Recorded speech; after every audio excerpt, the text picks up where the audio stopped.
10 minutes before ghost possession. By sparks of timeless inspiration. Here I am, cocooned within the familiar confines of my apartment, the hum of the fridge serving as a distant lullaby.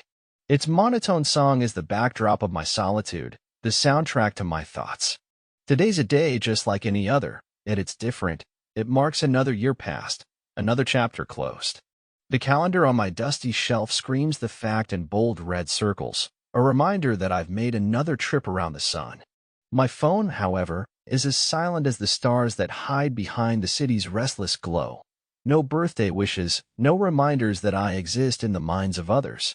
Work was a disaster, another day of mechanical motions and missed connections, as if I'm swimming in a sea where everyone else seems to float effortlessly on the surface. My efforts are Sisyphean, each task a boulder that rolls back just as I near the summit. But you know what? It's all right. It's just another wave crashing over me, cold, expected, a familiar chill that I've learned to endure. And then, there you were. A flicker in the corner of my eye, a chill in the air that seemed to cut through the ambient warmth of my apartment. You brought with you the scent of a time gone by, an ethereal presence that hovered on the periphery of my senses. Ghost, spirit, figment of my loneliness. I don't care. You're here now, and strangely, that's a comfort I've not known before. You like the same obscure bands from the 70s, chuckle at my dry humor, and see the world through eyes that have witnessed the rise and fall of empires. I tell you about the minutiae of my day, the spilled coffee, the jammed printer, the silent elevator ride with coworkers, and you listen. Really listen. Not with a nod and a half-smile, but with a presence that feels like it's reaching across the expanse of time to cradle my words. As the clock's hands march on, the heartbeat of the night grows more pronounced, and I realize it's a party for two, just me and you, my spectral companion.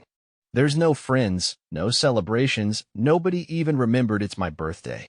All I have is a discounted chocolate cake from a cheap supermarket, yet I still feel a desire to share this moment with you. I imagine what it's like to taste chocolate again, to feel the rush of sugar on my tongue, the way it used to make my heart flutter with simple joy. I tell you of this longing, and you're curious, intrigued by the vividness of my descriptions. I can see it in the way the air shivers around you, as if your spirit stirs with a yearning for the human experiences you've been denied. You suggest something wild, something impossible. You want to feel it too, through me. The decision to succumb to your desire feels weightless, like I'm stepping off a cliff and into a sea of stars. It's a moment of madness, a leap into the unknown, but something within me wants this connection, this shared experience. I let you in, and for a moment, it's exhilarating, like I'm a part of something ancient, something endless. A bridge between the world of the living and the echoes of the past. But the joy is a mirage, a fleeting illusion that vanishes as soon as you settle within me. My control begins to slip away like sand through an hourglass. You move with my hands, smile with my lips, and the world sees me, but it's not me. It's a masquerade, and I'm the costume. It hits me like a cold wave, a thunderclap of realization that echoes through my hollowed-out chest. You've done this before, haven't you? You wear bodies like transient garments, discarding them when they fray and wear thin.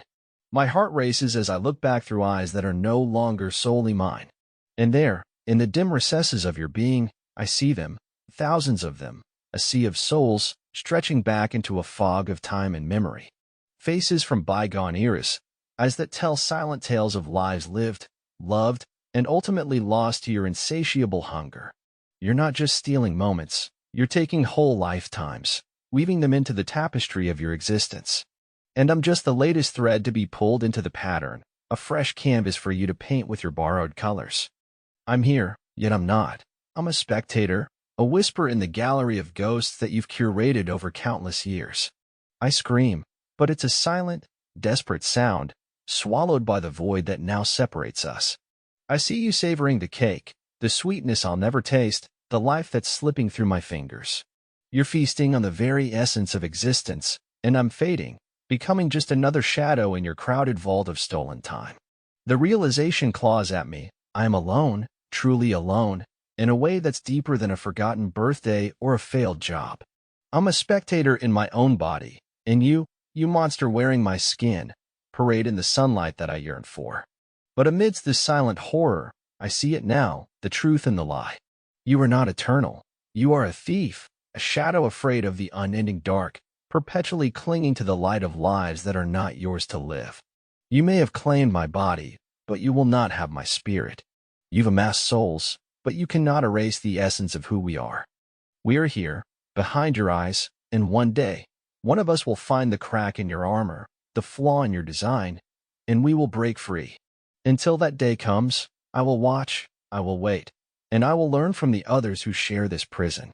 Because you overlooked something crucial, dear ghost, every soul you've trapped is a story, a life, a will that you can't extinguish. We are the whispers in your head, the resistance in your step.